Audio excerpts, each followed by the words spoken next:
Sampailah satu hari tu saya nak berubat dengan ustaz. Ustaz cakap, cuba dia bacalah semua kan. Tiba-tiba wife terbatuk. Dia pelik. Patutnya saya yang akan terbatuk teruk, tiba-tiba wife yang terbatuk. Lepas tu cakap, macam dia ni yang kena. So ustaz tu ubatkan wife, apa semua, kita ikhtiar.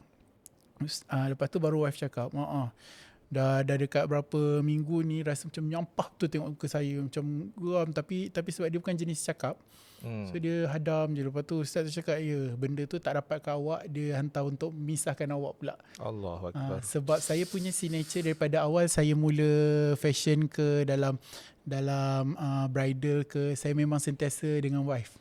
Tapi kalau, yalah, saya tak adalah rapat sangat dengan Azhar ni, tapi kalau selama saya berkawan dengan Azhar ni, saya tak rasa Azhar ni bukan jenis yang membawang dia ni. Dia bukan jenis yang kau datang ke tempat aku, kau tahu kan, kau tahu tak, kan ada jenis macam tu kan. Tak ada, dia buat kerja dia je lah. Datang hantar baju, abang baju kat Uni, dah macam tu je. Kan? Saya pun nak cakap, saya tak tahu, saya tak tahu kenapa, but then siapa tahu lah hati-hati manusia kan. But then saya tak ada mengharap apalah, cuma saya harapkan Allah lindungkan saya, sebab bendanya adalah bila di-effect kat keluarga, it's not good.